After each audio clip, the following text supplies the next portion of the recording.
Phantom Brigade has gotta be one of the most conflicted recommendations I'm giving since the start of this channel. Because its time-bending turn-based strategy is not only an insanely cool idea, but a damn near perfect implementation of that idea too, albeit one with a few missed opportunities.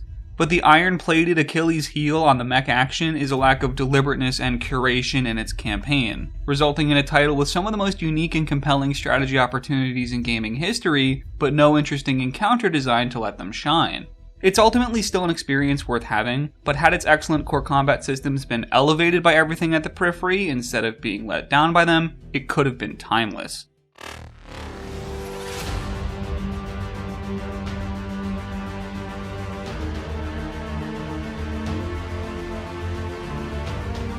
Phantom Brigade's turn-based strategy combat centers around the 4th dimension. Due to an in-game weapon prototype, you have the ability to see 5 seconds into the future.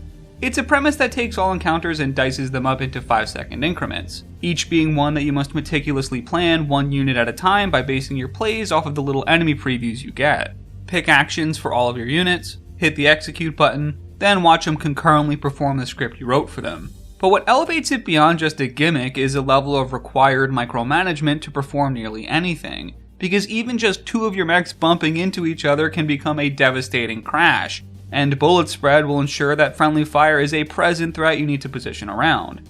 You'll need to use your little time-based previews to account for your own mech's next 5 seconds just as much as you're accounting for your opponent's. Each turn then ends up feeling more like you're choreographing the moves than actually performing them yourself. Almost like a coach writing down paths and positions in a playbook, making sure that each mech waits the appropriate amount of time before barreling forward lest they slam into each other and give your opponent some free hits. A well-made play will not only be rewarded by good damage output, but also the 5-second reward of watching the movement, shooting, dodging, and shielding of your mechs come together into a clip that venerates your choices and makes them look rad as hell.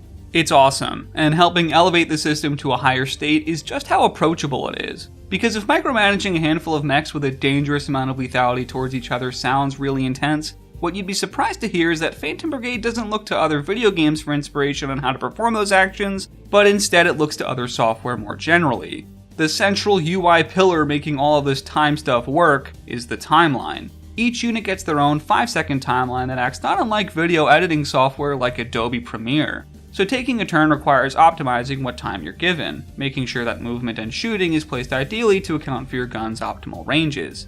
Layering is an important concept and is what differentiates a primary action from a secondary one. It's also what prevents you from putting 2 attacks on top of each other for the same mech, but allows you to run and shoot at the same time should the situation call for it.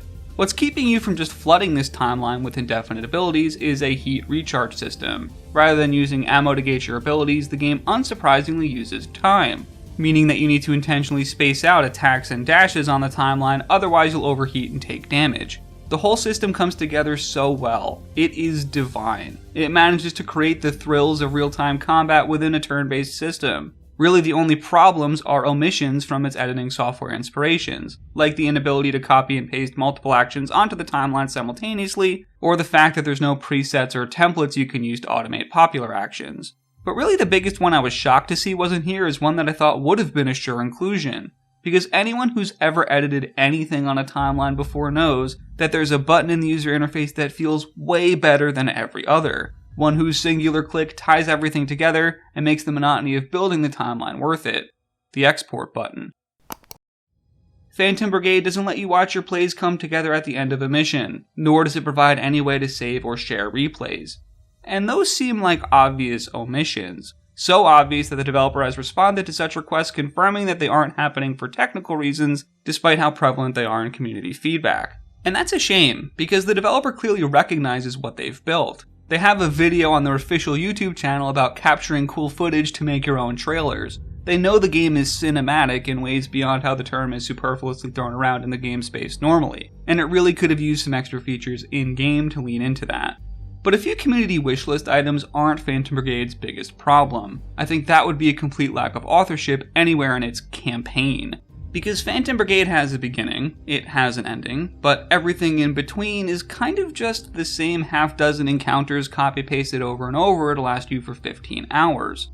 Whatever happened to good old strategy game mission select screens, where we linearly went through a series of escalating and diverse challenges until we rolled credits?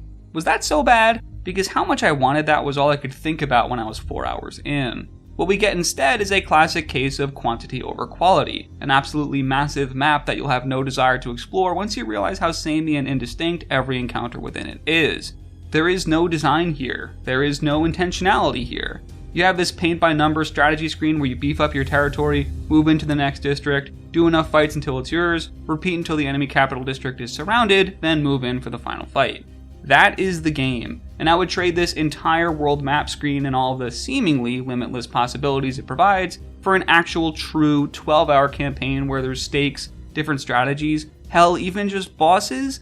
Because once you've played 4 hours of Phantom Brigade, you've seen everything it has to offer. The same few reliable strategies will get you through every encounter assuming your numbers are high enough, and that is disappointing. Even the in-game skill system doesn't give you a ton of new toys to play with, because the entire upgrading tree is focused on your out-of-combat map mobility and resource gathering, rather than anything that your cool mechs can do.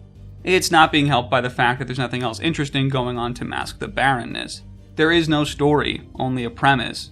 Bad invading nation with red mechs must be stopped. That's all you get. No villains or heroes or anything. They do the Top Gun Maverick thing where the factions are intentionally vague and faceless to help ensure no market sees themselves as the bad guys, which just leaves them feeling like they're blank slates waiting to be filled. The issue isn't that it's fiction, it's that it's bad fiction. And I think what's making that stick out like a sore thumb is the fact that the game is begging for personality, because at the systems level it has it in spades. You can see incoming bullets so you can have your mechs dash in front of allies and make valiant sacrifices. There are daring retreats where you're running towards an exit and firing behind you to discourage pursuit. There are so many epic scenarios crafted by your own inputs. For lack of a better word, it's anime as hell, but you wouldn't level that accusation at its story, mission design, and absence of character. Because Phantom Brigade is a better system than it is a game. In many regards, it feels like an excellent early access title, despite the fact that it hit 1.0 last week. The core mechanics are not only unique and strategic, but manage to make that strategy accessible and intuitive with its timeline approach. And yet I don't think I'll ever play it again. Because once you've got your foundational plays, the game never gives you any reason to deviate from them, and difficulty only comes from higher numbers of and higher damage from enemies, rather than wrapping them into diverse scenarios that change how you look at the game. It sticks the landing so hard on the one singular thing it does exceptionally that I do think it's ultimately a game I can recommend. I just wish that recommendation didn't have so many asterisks.